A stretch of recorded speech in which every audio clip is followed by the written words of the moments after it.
Hello everyone, मैं राजेश भंडारी आप सबका स्वागत करता हूँ अपने चैनल इलेक्ट्रिकल अड्डा में।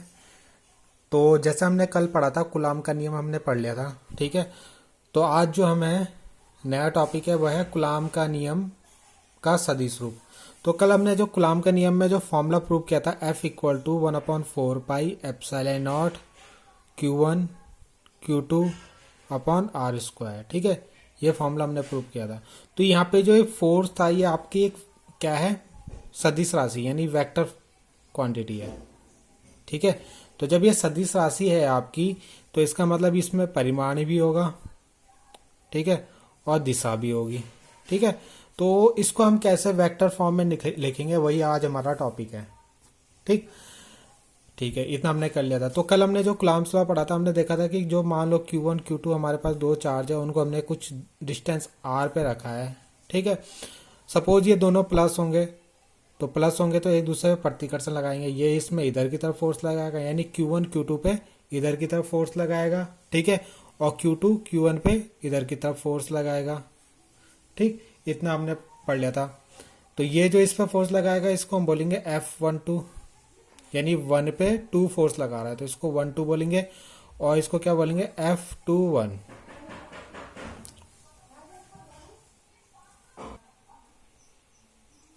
तो ये अगर आपके प्लस प्लस है, अगर मान लो दोनों माइनस माइनस होंगे, यानी दोनों पे नेगेटिव चार्ज होगा, तब भी ऐसे होगा आपका। ठीक है, सपोज एक में प्लस चार्ज है, मान लो ये Q1 है और ये Q2 है। एक में प्लस चार्ज है, एक में माइनस चार्ज है, तब क्या होगा, ये आपको पता है प्लस माइनस है तो एक दूसरे को आकर्षित करेंगे। तो यानी ये इसको आकर्षित करेगा, ये इसको आकर्षित करेगा। ठीक है, तो ये F12 हो गया और ये F21 हो गया। अब इनके बीच क्या लगेगा, आकर्षण बल लगेगा। तो इसी तरीके से हम इनको वेक्टर फॉर्म में लिखेंगे। तो आपको दिख रहा है, जब ये दोनों प्लस प्लस होंगे तब ये विपरीत दिशा में होंगे, और जब ये प्लस माइनस होंगे तब भी विपरीत। एक इधर को तो लगा रहा है और एक इधर को लगा रहा है। ठीक है, तो अब हम इसकी डेरिवेशन करते हैं, किस तरीके से करेंगे इसे। तो सपोज हम दो चार्ज ले लेते हैं, कोई भी दो चार्ज होंगे आपके पास। ठीक है, Q1 और Q2, ये प्लस प्लस भी हो सकते हैं, प्लस माइनस भी हो सकते हैं। ठीक है, Q1 और Q2 दो चार्ज है, और इनके बीच की डिस्टेंस को हम ले लेते हैं R वेक्टर। ठीक है, R वेक्टर जो है हमारा स्थिति सदिश वेक्टर है। ठीक है, ये आपने 11th में पढ़ा होगा।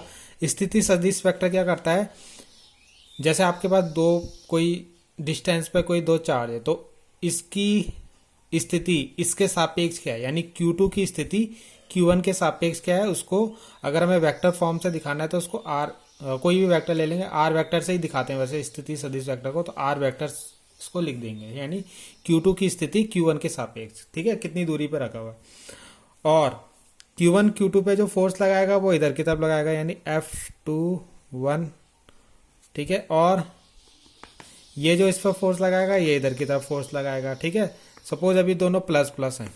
ठीक है, अब माइनस माइनस यानी सेम चार्ज हैं। ठीक है, और एक इसमें लेंगे हम आर कैप। आर कैप होता है आपका एकांक वेक्टर। ठीक है, एकांक वेक्टर, और इसका परिमाण एक होता है, आप लोगों को पता होगा परिमाण, इसका परिमाण होता है एक। ठीक है, आर वेक्टर जो होता है ये एक एकांक वेक्टर होता है जिसका परिमाण एक होता है, और ये क्या करता है, दिशा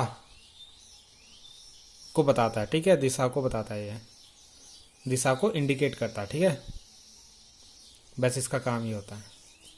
ठीक, तो जब भी हम कोई वेक्टर फॉर्म किसी, जैसे फोर्स है, इसको इसको जैसे फोर्स का फॉर्मूला लिखेंगे, तो इसमें हम आर कैप भी लिखेंगे। आर कैप का मतलब ये होता है कि ये इसकी दिशा को बताता है, ये फोर्स किस तरफ को लग रहा है आपका।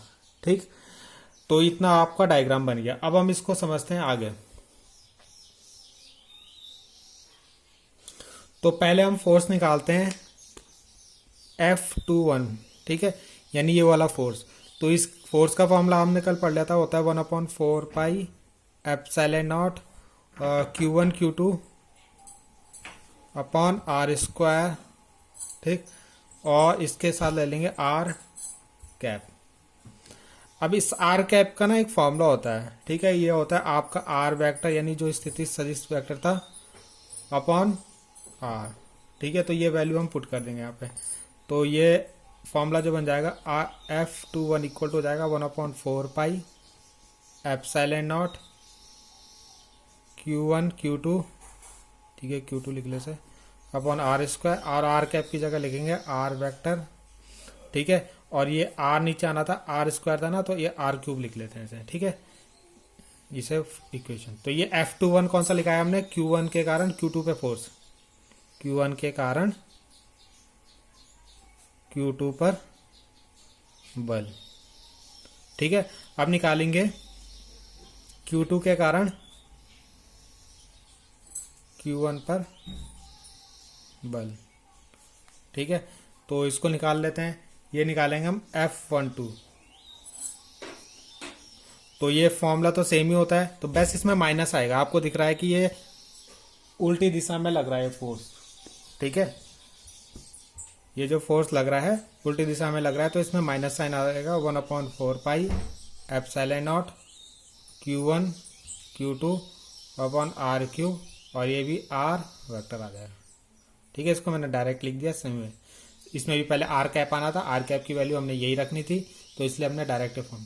तो आपको दिख रहा है कि दोनों जो फोर्स हैं यानी F21 है और F12 है, दोनों की जो वैल्यू है, ये वाला देखना, ये जो वैल्यू है इतनी इतनी तो सेम है, ठीक है, ये भी सेम है, बस इसमें नेगेटिव साइन आ रहा है।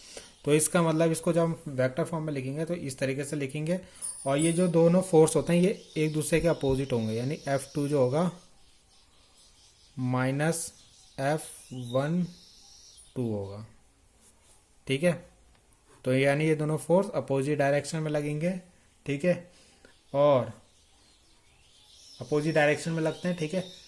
तो इनका परिमाण तो बराबर होता है, ये जो है परिमाण बराबर है इनका, मगर दिशा अलग अलग है, ठीक है। तो दिशा अलग है, तो ये न्यूटन का जो आपका थर्ड लॉ है, न्यूटन का तीसरा नियम जो है उसका पालन करता है, आपका क्रिया प्रतिक्रिया वाला जो नियम है उसका पालन करता है, ठीक है। तो ये था इसका सदिश रूप। तो आई होप आपको समझ में आया होगा। Thank you.